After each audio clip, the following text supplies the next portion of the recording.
Hello विद्यार्थी मित्रों, केम छो बधा? मजामां छो?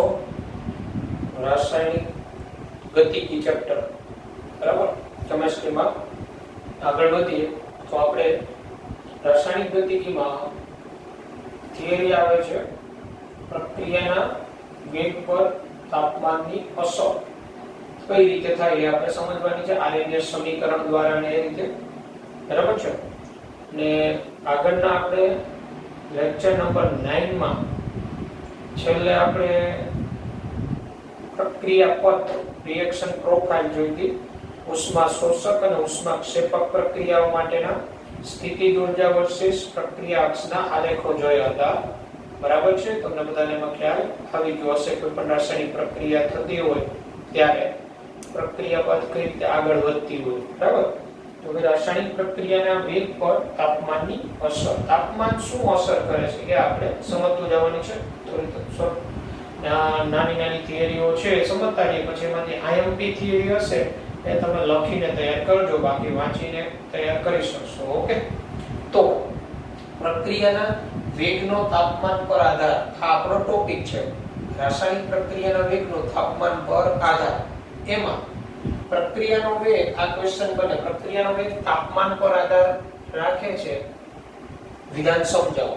તો આપણે ટેક્સ્ટ બુકમાં વાત આપેલી છે કે મોટાભાગની રાસાયણિક પ્રક્રિયાઓ તાપમાનના વધારા સાથે પ્રવેગિત થાય છે। મોટાભાગની રાસાયણિક પ્રક્રિયાઓ તાપમાન વધે એમ એનો વેગ વધે છે એવું માલુમ પડે છે। ઉદાહરણ તરીકે આપણે આપેલું છે N2O5 ના વિઘટનમાં પદાર્થના મૂળ જથ્થાનો અડધો થવા માટે લાગતો સમય 50 અંશ સેલ્સિયસ તાપમાને 12 મિનિટ છે। એટલે આ N2O5 છે બરાબર, તેને વિઘટનમાં એનો જે મૂળ જથ્થાનો અડધો થવા માટે લાગતો સમય 50 અંશ સેલ્સિયસ તાપમાન ત્યારે 12 મિનિટ છે, 25 અંશ સેલ્સિયસ તાપમાન ત્યારે 5 કલાક છે અને 0 અંશ સેલ્સિયસ તાપમાન ત્યારે 10 દિવસ છે। तो 0 अंश सेल्सियस तापमाने आ विघटन प्रक्रिया थाय तो 10 દિવસે પૂર્ણ થાય, और 25 अंश सेल्सियस तापमाने करो तो 5 કલાક માં થઈ જાય, અને 50 अंश सेल्सियस तापमाने तो 12 મિનિટ માં પૂરી થઈ જાય।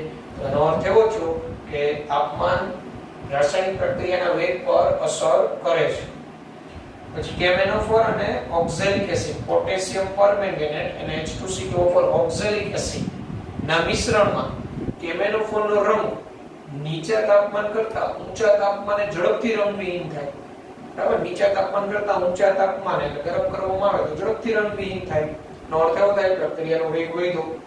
અને એવું જાણવા મળ્યું છે કે રાસાયણિક પ્રક્રિયા માટે આ અગત્યનો પ્રાયોગિક રીતે માલુમ પડે છે કે રાસાયણિક પ્રક્રિયા માટે 10 અંશ સેલ્સિયસ તાપમાનનો વધારો કરવાથી વેગ અચળાંક લગભગ બમણો થાય છે।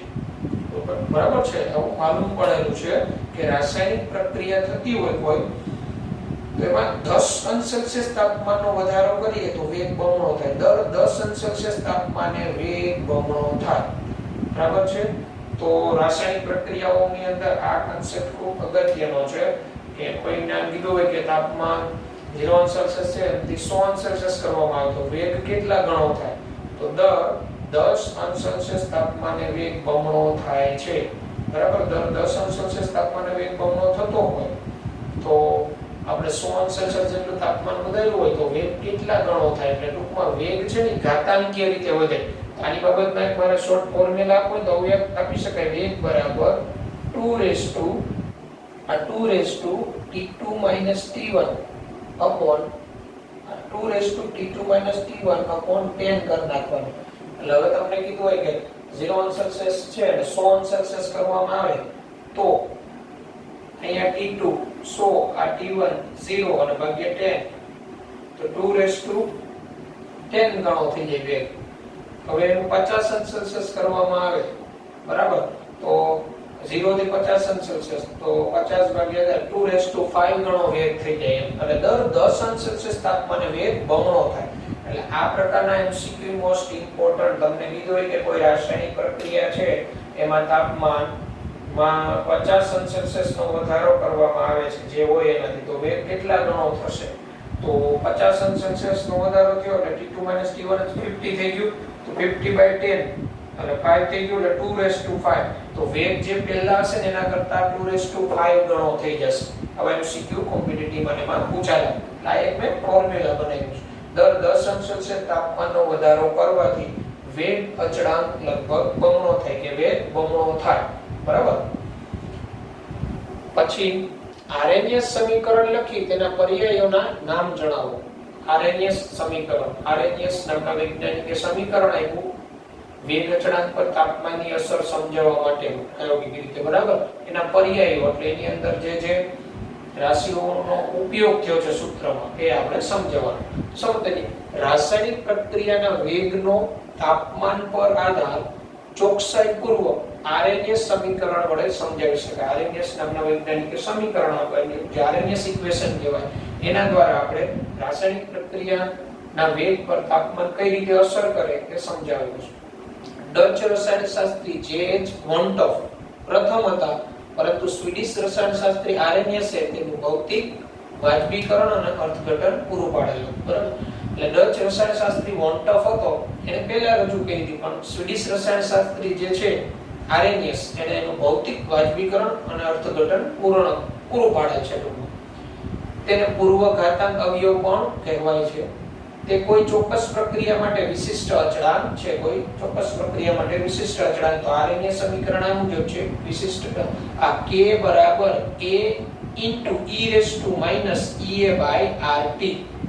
વેગ અચળાંક k બરાબર a into e raised to minus ea by rt, જ્યાં આ a આરએનએસ અવયવ અથવા આરએનએસ અચળાંક કહેવાય અથવા આવૃત્તિ અવયવ કહેવાય. r છે એ વાયુ અચળાંક કહેવાય જેનું મૂલ્ય તમારો સક્રિયકરણ ઊર્જા જે એકમમાં હોય એ મુજબ r નું. e ને સક્રિયકરણ ઊર્જા કહેવાય જૂલ પ્રતિ મોલમાં, t તાપમાન કેલ્વિનમાં અને આ k ને વેગ અચળાંક કહેવાય. તો આ આરએનએસ સમીકરણ આ એના પર્યાયો આપણે સમજ્યા આરએનએસ સમીકરણમાં. બરાબર છે. તો આ એક પ્રકારની શોર્ટ જેવી થિયરી થઈ. તો આજે અહીંયા મેં સમજાવેલું છે આ કોઈ થિયરી સ્વરૂપે પ્રશ્ન આવવાનો શક્યતા નથી બોર્ડમાં, એટલે ખાલી વાંચી જવાનું. આરએનએસ સમીકરણ તમને આવડવું જોઈએ. પ્રાયોગિક રીતે આરએનએસ નામના વૈજ્ઞાનિકે વેગ અચળાંક પર તાપમાન કઈ રીતે અસર કરતો હોય એ આપને સમજાવેલું છે. k બરાબર a into e raised to minus ea by rt. બરાબર છે. તો પછી આપણે આ બે થિયરી તમે વાંચીને કરી જશો તો પણ ચાલશે. ત્યારબાદ આગળ વધીએ. તો પછીનો આને મેં તમને આગળના લેક્ચરમાં સમજાવેલી છે સક્રિયકરણ ઊર્જા અને વ્યાખ્યા વ્યવસ્થિત આપેલી છે, પણ આપણી ટેક્સ્ટ બુકનો આવો એક પ્રશ્ન આવે છે. સક્રિયકરણ ઊર્જા પર્યાયને વ્યાખ્યાયિત કરી આલેખન દ્વારા સંભાવના લખો. સક્રિયકરણ ઊર્જા પર્યાયને વ્યાખ્યાયિત કરવાનું છે. તો નીચેની સરળ પ્રક્રિયાનો ઉપયોગ કરીને સહેલાઈથી સમજાવી શકાય. આગળ મેં તમને પહેલા પ્રક્રિયા પ્રોફાઇલ સમજાવી હતી ને A2 B2 ને X2 Y2 પ્રક્રિયા એટલે એમ અહીંયા આપણે H2 gas I2 gas gives 2HI આ સમીકરણ લઈને સમજીએ. તો આરએનએસ પ્રમાણે જો હાઇડ્રોજનનો અણુ આ H2 આયોડિનના અણુ સાથે સંઘાત પામશે એટલે અથડામણ પામશે અને અસ્થાયી મધ્યવર્તી રચશે. આ અસ્થાયી મધ્યવર્તી તો આ પ્રક્રિયા પરિણમશે. બરાબર. તો આ પ્રક્રિયા પરિણામે મધ્યવર્તી બન્યો એટલે આ સંઘાત થયો હોય સફળ થયો. બરાબર. તે ઘણા ઓછા સમય માટે અસ્તિત્વ ધરાવે છે. એટલે આ મધ્યવર્તી હોય આનું આયુષ્ય ક્ષણિક હોય. મેં તમને વાત કરેલી, કારણ કે આમાં આ બંધ અતિ નિર્બળ હોય, આંદોલન ગતિને કારણે બંધ તૂટી જાય અને પછી તે તૂટી જાય છે અને HI ના બે અણુઓ બનશે. HI ના બે અણુઓ આ મધ્યવર્તી ની સક્રિયકૃત સંકીર્ણની રચના માટેની જરૂરી ઊર્જાને એટલે આ મધ્યવર્તી આની જે રચના માટે જે જરૂરી ઊર્જા જોઈએ એને સક્રિયકરણ ઊર્જા કહેવાય. બરાબર છે. પરફેક્ટ વ્યાખ્યા મેં તમને આગળના લેક્ચરમાં લખાવેલી છે. જે સ્થિતિજ ઊર્જા વિરુદ્ધ પ્રક્રિયા અક્ષના આલેખ દોરવાથી મળે. સ્થિતિજ ઊર્જા વિરુદ્ધ પ્રક્રિયા. હવે આ તમારી સામે આલેખ છે ને, આલેખ ઉષ્મા શોષક માટેનો છે કે ઉષ્મા ક્ષેપક માટેનો છે તમે તમારી રીતે કહી શકો. તો અહીંયા નિપજની કુલ ઊર્જા પ્રક્રિયકની કુલ ઊર્જા કરતા ઓછી છે. આ ઉષ્માક્ષેપક માટેનો છે. અહીંયા ડેલ્ટા H ઋણ આવે. પ્રક્રિયા અક્ષ જ્યારે પ્રક્રિયક નિપજમાં ફેર પામે છે ત્યારે ઊર્જા ફેરફારની પરિચ્છેદિકા છે. પ્રક્રિયા શું છે? તો જ્યારે પ્રક્રિયક નિપજમાં રૂપાંતર પામે છે ત્યારે ઊર્જા ફેરફારની વર્તણૂક દર્શાવે છે. પરિચ્છેદિકા છે એટલે દર્શાવે છે. જ્યારે સંકીર્ણ વિઘટન પામીને, એટલે અહીંયા જે સંકીર્ણ બન્યું હોય આ મધ્યવર્તી વિઘટન પામીને નિપજ બનાવે છે ત્યારે કેટલીક ઊર્જા આપેલ આ ગ્રાફમાં જો તો મુક્ત થાય છે. ઉષ્માક્ષેપક પ્રક્રિયા છે. આથી પ્રક્રિયાની અંતિમ એન્થાલ્પી પ્રક્રિયકો અને નિપજોના સ્વભાવ પર આધાર રાખે. કોઈ પણ પ્રક્રિયાની અંતિમ એન્થાલ્પી હોય શેના પર આધાર રાખે? પ્રક્રિયકો અને નિપજોના સ્વભાવ પર. ટૂંકમાં એન્થાલ્પી મુક્ત થશે એટલે માઈનસ મળશે કે એન્થાલ્પી પ્લસ મળશે એનો આધાર પ્રક્રિયકો નિપજોના સ્વભાવ પર હોય.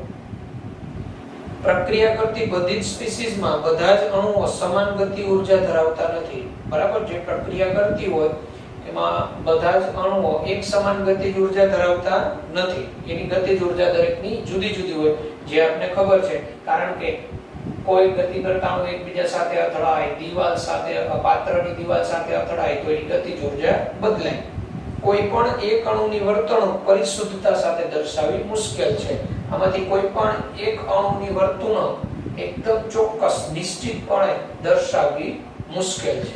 એટલે આ જે હતી ટૂંકમાં એ સક્રિયકરણ ઊર્જા કોને કહેવાય? તો જો આ જે છે અહીંયા પ્રક્રિયકને આ સક્રિયકૃત સંકીર્ણ બનવા માટે જે ઊર્જા જોઈએ એને સક્રિયકરણ ઊર્જા કહેવાય. બીજી રીતે અહીંયા કેવું હોય ને તો આ જે પ્રક્રિયક હોય પ્રક્રિયકની એની સ્થિતિજ ઊર્જા અને સક્રિયકૃત સંકીર્ણની સ્થિતિજ ઊર્જાનો તફાવત આવે ને એને સક્રિયકરણ ઊર્જા કહેવાય. આ ઉપરાંત તમને મેં આના આગળના લેક્ચરમાં વ્યવસ્થિત ડેફિનેશન લખાવેલી છે સક્રિયકરણ ઊર્જાની. આ એમાંનો જે ગ્રાફ છે આ આપણી ટેક્સ્ટ બુકમાં ઓન્લી ક્ષેપક માટે જ આપેલો છે.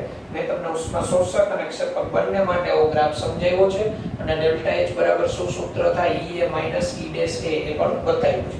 આપણી ટેક્સ્ટ બુકની થિયરી છે. બરાબર છે? સક્રિયકરણ ઊર્જા પર્યાયને વ્યાખ્યાયિત કરી આલેખન દ્વારા સંભાવના લખો. આ આપણે એક આ પ્રક્રિયાનો આલેખ દર્શાવ્યો. બરાબર? આ મધ્યવર્તી આ ટોચ છે. અહીંયા આ સક્રિયકરણ ઊર્જા છે. આ ટોચ જેમ વધે એમ રાસાયણિક પ્રક્રિયાનો વેગ ઘટે. બરાબર છે? તો પછી આપણે 11મા ધોરણમાં મેક્સવેલ બોલ્ટ્ઝમેનનો એક વહેંચણી વક્ર આવેલો હતો અણુઓની ગતિજ ઊર્જાનો. બરાબર છે? અણુઓનો અંશ વર્સિસ એની જે કાંઈ ઝડપ હતી એનો ગ્રાફ આપણે આપેલો હતો. ગ્રાફ આપણે આવે છે આમાં પણ જે સમજીએ. અને પછી તાપમાન માં 10 કેલ્વિનનો કે 10 અંશ સેલ્સિયસનો વધારો થતો વેગ બમણો થાય છે તો એના માટે જવાબદાર પરિબળ છે શું? અણુઓની ગતિજ ઊર્જા છે કે અન્ય કોઈ પરિબળ છે એ આપણે સમજવાનું છે. ઓકે?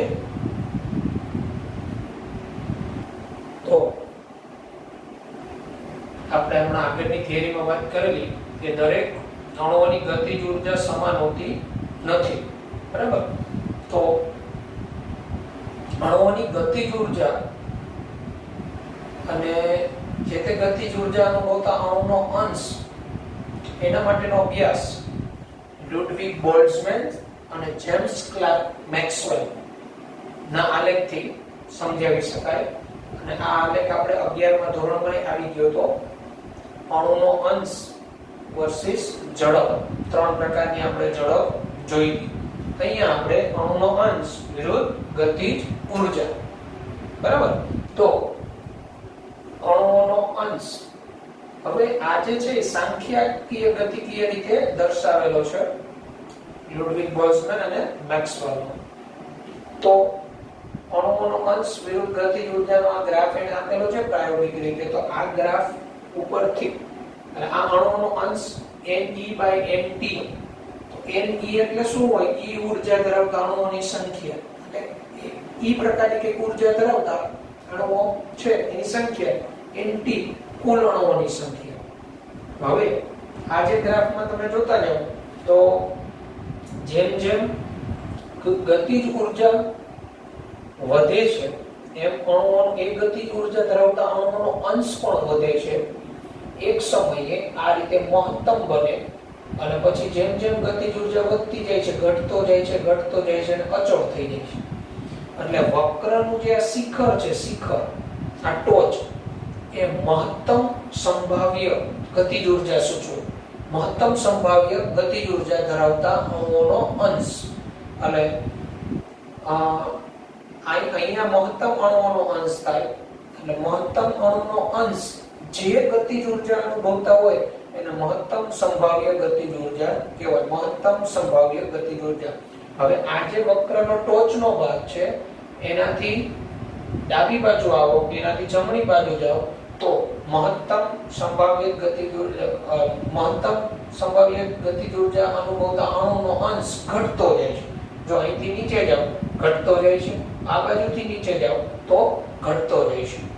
એક સમયે જો અહીંયા અચળ થઈ જાય છે. હવે આની અંદર આ તો કોઈ ટી કેલ્વિન તાપમાન, હવે તાપમાન વધારવામાં આવે તો શું ફેરફાર થાય, બરાબર છે.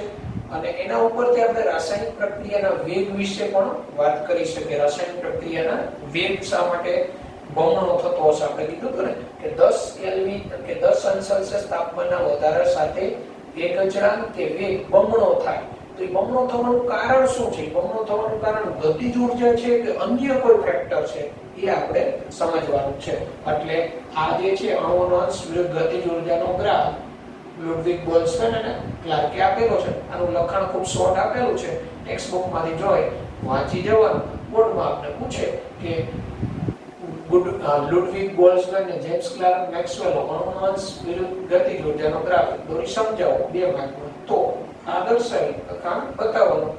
અને આમ જો તો બોર્ડમાં થિયરી સ્વરૂપે પૂછવામાં આવી નથી, પણ એમસીક્યુ સ્વરૂપે અગત્યનો તમને ગ્રાફ આપીને મહત્તમ સંભાવ્ય ગતિજ ઉર્જા કઈ છે એવું દર્શાવવાનું કે તો આપણે ખબર હોય જેના પર ફોલ્સ એન્ડ ટ્રુ વાળા એમસીક્યુ બને. બરાબર. તો હવે આપણે કન્સેપ્ટ અગત્યનો એ સમજવાનો છે કે 10 કેલ્વિન તાપમાનના વધારા સાથે વેગ બમણો થવા માટે જવાબદાર શું છે? ગતિજ ઉર્જા છે કે કોઈ અણુઓનો અંશ, એવા અણુઓનો અંશ વધે છે કે જેને કારણે ગતિજ ઉર્જા જેને કારણે વેગ અચળાંક કે વેગ વધે છે એ આપણે સમજવાનું છે. બરાબર. એટલે કન્સેપ્ટ અગત્યનો કે તો પેલા હું છે ને કન્સેપ્ટ સમજાવી દઉં, પછી આમાં થોડું લખાણ છે એ આપણે લખી નાખશું. તો જો મેક્સવેલ બોલ્ટ્ઝમેનના આલેખ દ્વારા અણુ અંશ અને તાપમાન વચ્ચેનો સંબંધ, બરાબર, અણુઓનો અંશ અને તાપમાન વચ્ચેનો સંબંધ. તો ટી કેલ્વિન તાપમાને અણુઓનો અંશ વિરુદ્ધ ગતિજ ઉર્જાનો આલેખ દોરવામાં આવ્યો. તો આ રીતે જેમ જેમ ગતિજ ઉર્જા વધે છે એમ એ ગતિજ ઉર્જા ધરાવતા અણુઓનો અંશ વધતો જાય છે. અહીંયા શિખર, અહીંયા ટોચ બની, અહીંયા મહત્તમ અણુનો અંશ થયો અને મહત્તમ સંભાવ્ય ગતિજ ઉર્જા કહેવાય. હવે પાછો ઘટતો જાય અને આ રીતે પ્રક્રિયા આગળ વધી અને અહીંયા અચળ થઈ ગયો. બરાબર. હવે આ ટી કેલ્વિન તાપમાને છે. હવે T+10 આપણે કીધું તો દર 10 કેલ્વિન તાપમાનના કે 10 અંશ સેલ્સિયસ તાપમાનના વધારા સાથે વેગ અચળાંક કે વેગ બમણો થાય. આપણે અહીં જાણવું છે. તો પ્રાયોગિક રીતે એવું માલુમ પડેલું છે કે 10 અંશ સેલ્સિયસ તાપમાનના વધારા સાથે ગતિજ ઉર્જા 3% જેટલી વધે છે. 10 અંશ સેલ્સિયસ તાપમાન વધે પ્રાયોગિક રીતે ત્યારે ગતિજ ઉર્જા 3% વધે. તો આપણે પ્રશ્ન એવો છે કે તાપમાન વધે છે ત્યારે ગતિજ ઉર્જા વધે છે એને કારણે વેગ બમણો થાય છે, વેગ અચળાંક બમણો થાય છે. તો પ્રાયોગિક રીતે એવું માનવું પડે છે 10 અંશ સેલ્સિયસ તાપમાન વધે ત્યારે ગતિજ ઉર્જા 3% જેટલી વધે. ગતિજ ઉર્જા કાઇનેટિક એનર્જી 3%, તો ગતિજ ઉર્જા 3% જેટલી વધે છે તો એનો અર્થ એવો થાય વેગ ગતિજ ઉર્જાને લીધે નહીં હોય. જો ગતિજ ઉર્જા 3% જેટલી વધે તો વેગ 3% જેટલો જ વધવો જોઈએ, કારણ કે વેગ જો ગતિજ ઉર્જાના સમપ્રમાણમાં હોય તો હવે આપણે એ પ્રશ્ન થાય તો ગતિજ ઉર્જા એના ઉપર અસર નથી કરતી તો એના ઉપર અસર કરતું પરિબળ અન્ય કયો હોવું જોઈએ? તો અગત્યનું એ અહીંયા તમે જોઈ શકો આ ટી કેલ્વિન તાપમાને આ છાંયો દર્શાવેલો ભાગ, આ બ્લેક પાર્ટ, એ બ્લેક પાર્ટ એટલે એ આ આટલો અણુઓનો અંશ દર્શાવે છે. અણુઓનો અંશ દર્શાવે કે જે રાસાયણિક પ્રક્રિયામાં ભાગ લીધો હોય. હવે T+10 કેલ્વિન, હવે 10 અંશ સેલ્સિયસ નો વધારો કરવામાં આવે તો 10 અંશ સેલ્સિયસ નો વધારો કરવામાં આવે તો આ ટોચ જે છે એ ઘટી ગઈ અને તમે અહીંયા જોશો તો T+10 કેલ્વિન તાપમાને આ મેં ત્રુટક રેખા દર્શાવી એ વિસ્તાર જે છે એ વધારાના અણુઓનો અંશ દર્શાવે છે. જો આના કરતા અણુઓનો અંશ વધી ગયો તો વધારાના અણુઓનો અંશ દર્શાવે છે અને એનો અર્થ એવો છે કે T કેલ્વિન તાપમાને તો આ T કેલ્વિન તાપમાને જે અણુઓનો અંશ છે એના કરતા T+10 કેલ્વિન તાપમાને ઓલમોસ્ટ અણુઓનો અંશ બમણો થઈ ગયો. બમણો અણુઓનો અંશ. તો અણુઓનો અંશ બમણો થયો તો રાસાયણિક પ્રક્રિયાનો વેગ છે એ અણુઓના અંશ બમણો થવાને કારણે હોવો જોઈએ. એ કોઈ પણ રાસાયણિક પ્રક્રિયા થઈ તો હવે જો એનો અર્થ એવો છે T કેલ્વિન તાપમાને જે અણુઓનો અંશ હશે, હવે અણુઓનો અંશ અણુઓ એકબીજા સાથે અથડાતા હશે તો ત્યારે એ અણુઓની પોતાની કંઈક સક્રિયકરણ ઊર્જા હશે. હવે 10 સેલ્સિયસ તાપમાનનો કે 10 કેલ્વિન તાપમાનનો વધારો કરતા એની અંદર સક્રિયકરણ ઊર્જા કરતા વધુ ઊર્જા મળતી હશે. સક્રિયકરણ ઊર્જા કરતા વધુ ઊર્જા ધરાવતા અણુઓનો અંશ બમણો થતો હશે. એ અંશ બમણો થવાને કારણે રાસાયણિક પ્રક્રિયાનો વેગ બમણો થતો હોય. અને એ ખાસ ધ્યાન રાખજો, અણુઓ બધા અથડાતા તો હશે પણ સફળ અથડામણ અનુભવતા અણુઓનો અંશ બમણો થતો હોય. સફળ અથડામણ અથવા સફળ સંઘાત કોને કહેવાય? તો એવો સંઘાત કે જે પ્રક્રિયકના અણુઓને નિપજ તરફ આગળ વધારે. એટલે અહીંયા ગ્રાફ પરથી જોઈ શકાય કે આ T તાપમાને સફળ અથડામણ અનુભવતા અણુઓનો અંશ છે ને આટલો જ છે, આ બ્લેક પાર્ટ છે ને. પણ T+10 કેલ્વિન તાપમાને આ સફળ અથડામણ અનુભવતા અણુઓનો અંશ ઓલમોસ્ટ બમણો થાય. તો સફળ એટલે એનો અર્થ એવો થાય તાપમાનના વધારો થવાથી જે T કેલ્વિન તાપમાને પ્રક્રિયકના અણુઓ જે સફળ અથડામણ અનુભવે છે એના કરતા T+10 કેલ્વિન તાપમાને એને કંઈક ઊર્જા વધુ મળે છે. એ વધુ ઊર્જા મળવાને કારણે એ સફળ અથડામણ અનુભવતા અણુઓનો અંશ બમણો થાય. અને સફળ અથડામણ અણુઓનો અંશ બમણો થવાને કારણે નિપજતર પ્રક્રિયા વધુ આગળ વધે છે. આમ પરિણામે રાસાયણિક પ્રક્રિયાનો વેગ બમણો થાય. કારણ કે વેગ તમને ખબર હોય તો પ્રક્રિયક અણુઓની સાંદ્રતા પર આધાર રાખે. તો જેમ સફળ અથડામણ અનુભવતા અણુઓનો અંશ બમણો થશે એમ પ્રક્રિયકની સાંદ્રતા બમણી ઘટશે. પ્રક્રિયકની સાંદ્રતા જેમ ઘટશે એમ વેગ છે એ બમણો થશે. આમ પરિણામે કહી શકાય કે રાસાયણિક પ્રક્રિયાનો વેગ દર 10 સેલ્સિયસ તાપમાનના વધારા સાથે બમણો થવાનું કારણ ગતિજ ઊર્જા નથી પણ સફળ અથડામણ અનુભવતા અણુઓનો અંશ બમણો થવાથી વેગ અચળાંક કે વેગ બમણો થાય છે. સફળ અથડામણ અથવા અસરકારક સંઘાત અનુભવતા અણુઓનો અંશ બમણો થવાથી રાસાયણિક પ્રક્રિયાનો વેગ બમણો થાય છે. આ વિધાન યાદ રાખજો. અસરકારક અથડામણ અનુભવતા અણુઓનો અંશ બમણો થવાથી રાસાયણિક પ્રક્રિયાનો વેગ બમણો થતો હોય. અહીંયા તમને આ જે વિસ્તાર દર્શાવી T કેલ્વિન ને T અને આ T+10 ને તો T+ હવે પાછું તમે 10 સેલ્સિયસ વધારો તો પાછું આના કરતા બમણો દર 10 સેલ્સિયસ તાપમાને વેગ બમણો થતો જાય. ગ્રાફ છે એમ સપાટ થતો જાય. ઓકે, તો હવે આનું જે લખાણ ટેક્સ્ટ બુકમાં આપ્યું છે હું એ દર્શાવીને સમજાવું છું. તો આની ઉપરથી તમારે શું કન્સેપ્ટ યાદ રાખવાનો કે રાસાયણિક પ્રક્રિયાનો વેગ બમણો થવાનું કારણ શું? તો દર 10 સેલ્સિયસ તાપમાને કે 10 કેલ્વિન તાપમાનના વધારા સાથે સફળ અથડામણ અનુભવતા અણુઓનો અંશ બમણો થાય, નહીં કે ગતિજ ઊર્જાને કારણે. ઓકે, તો હવે જો આપણે ટેક્સ્ટ બુકમાં લખાણ આપ્યું છે આ ગ્રાફ મેં સમજાવું છું. જ્યારે તાપમાન વધારવામાં આવે છે ત્યારે વક્રમાંનું મહત્તમ સ્થાન ઊંચી ઊર્જાના મૂલ્ય તરફ ખસે છે.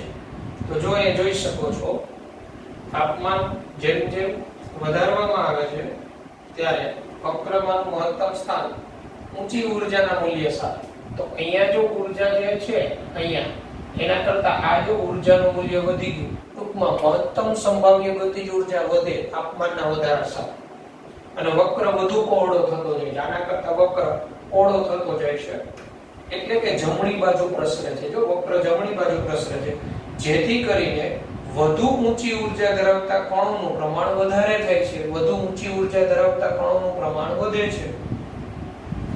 વક્રની અંદરનું ક્ષેત્રફળ આ જે વિસ્તાર હોય એ તો અચળ જ હોવો જોઈએ, કારણ કે દરેક સમયે કુલ સંભાવ્યતા એક જ હોવી જોઈએ, કારણ કે કુલ અણુનો અંશ તો હંમેશા એક જ હોવાનો, એટલે વક્રની અંદરનું જે ક્ષેત્રફળ હોય કે વિસ્તાર હોય એ તો અચળ જ રહેવાનો છે.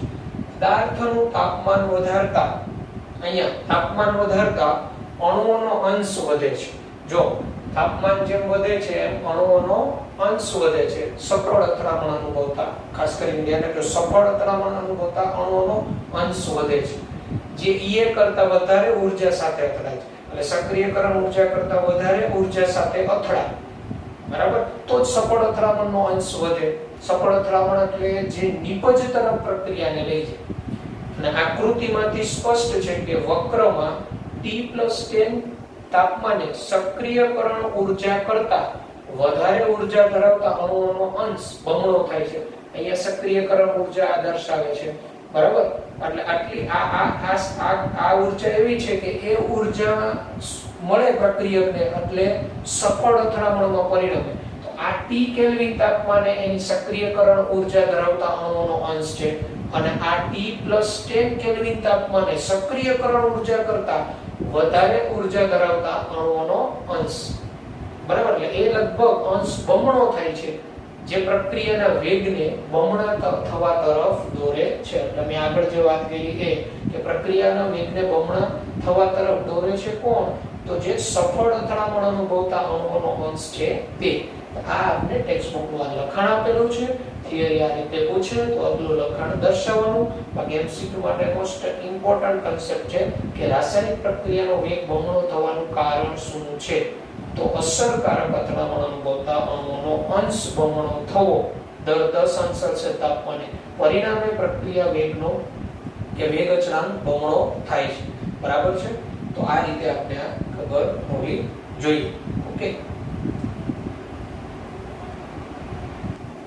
તો જો પછીનો આજનો લેક્ચર આપણો છેલ્લો પ્રશ્ન, આરએનએસ સમીકરણ દ્વારા પ્રક્રિયા વેગને સક્રિયકરણ ઊર્જા અને તાપમાન સાથેનો સંબંધ સમજાવી મહત્વ જણાવો. બરાબર, આરએનએસ સમીકરણ દ્વારા પ્રક્રિયા વેગને સક્રિયકરણ ઊર્જા અને તાપમાન સાથેનો સંબંધ સમજાવી મહત્વ જણાવો. તો આરએનએસ સમીકરણમાં આપણે જોયું હતું અવયવ e⁻ Ea/RT. આ e⁻ Ea/RT શું છે? તો Ea કરતા વધારે ગતિજ ઊર્જા ધરાવતા અણુઓના અંશને અનુરૂપ જ છે. સક્રિયકરણ ઊર્જા કરતા વધુ ઊર્જા ધરાવતા અણુઓનો અંશને અનુરૂપ જ છે. એટલે e⁻ Ea/RT એ કોઈ અણુનો અંશ દર્શાવે છે, પણ કેવો? તો કે સક્રિયકરણ ઊર્જા કરતા વધુ ઊર્જા ધરાવતો અણુનો અંશ, કારણ કે K ડાયરેક્ટલી પ્રોપોર્શનલ ટુ આ છે, બરાબર. પછી આપણે A મૂકીએ છીએ. જો અહીંયા સમીકરણ આવું છે, આરએનએસ સમીકરણમાં વેગ અચળાંક K બરાબર A e⁻ Ea/RT. આ e⁻ Ea/RT એ અણુઓનો અંશ દર્શાવે છે.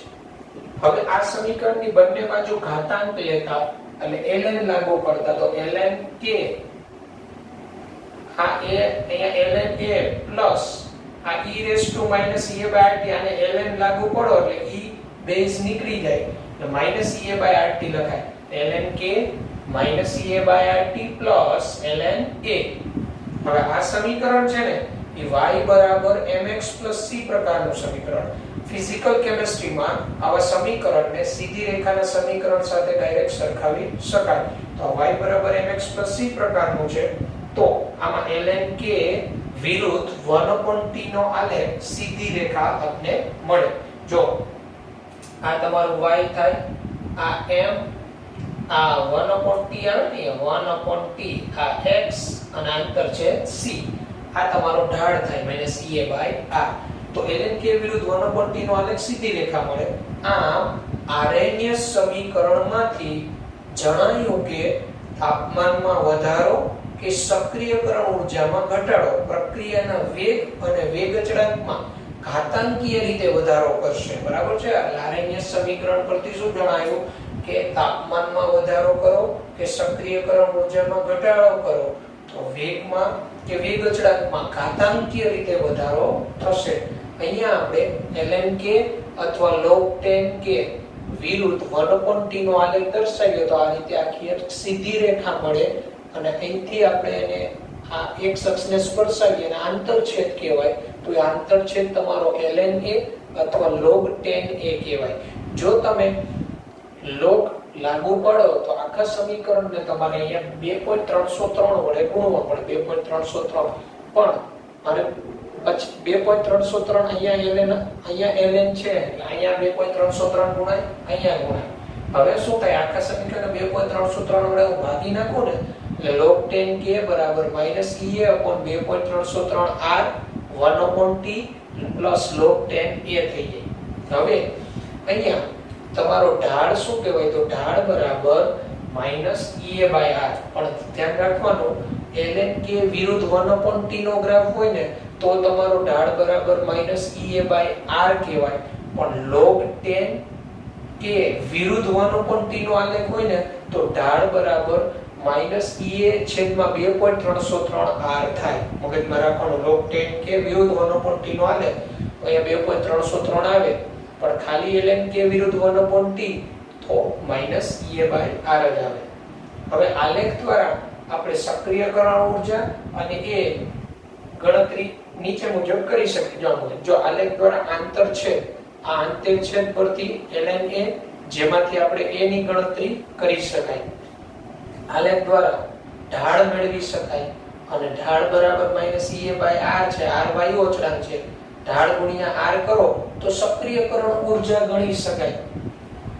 આ હવે જો તમે અહીંયા ઓબ્ઝર્વેશન કરશો તો સક્રિયકરણ ઊર્જા અને તાપમાન સાથે તો અહીંયા તમે જોશો તો આપેલ પ્રક્રિયા માટેનો આના માટેનો ઢાળ તો કેવો રહેવાનો, અચળ જ રહેવાનો.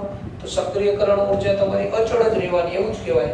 એટલે પ્રાયોગિક રીતે આલેખ દ્વારા આપણે જોઈ શકીએ સક્રિયકરણ ઊર્જા તાપમાનના ફેરફાર સાથે કોઈ ફેરફાર થતો નથી, પણ આપણે દાખલાની ગણતરી કરતી વખતે તાપમાન સાથે સક્રિયકરણ ઊર્જા બદલાય એમ જ ગણતરી લેવાની છે.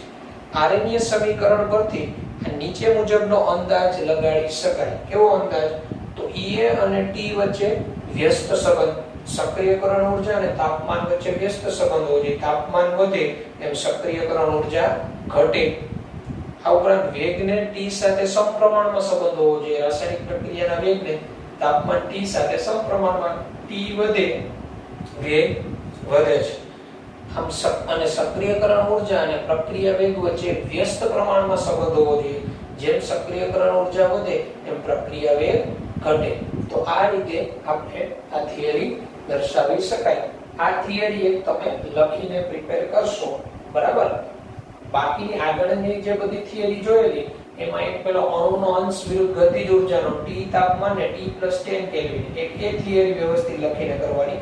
બાકીની બધી થિયરીઓ તમે વાંચીને સમજી લેશો તો પણ ચાલશે. ઓકે, તો આપણે આજના આ લેક્ચર નંબર આપણો જે છે 10 માં અહીંયા સુધી રાખીએ. પછીના લેક્ચરમાં આપણે આ તાપમાનના જથ્થાત્મક સંબંધ દર્શાવતું સક્રિયકરણ ઊર્જા ગણવા માટેનું એક સૂત્ર આપણે સમજવાનું છે. એ સૂત્ર પછી એના રિલેટેડ દાખલાઓની વાત કરવાની છે. એ દાખલાઓ ઇમ્પોર્ટન્ટ છે. ઓકે, આજના લેક્ચરમાં અહીંયા સુધી આપણે રાખીએ. બરાબર છે, વ્યવસ્થિત પ્રિપેર કરી નાખ્યો. Good bye, take care.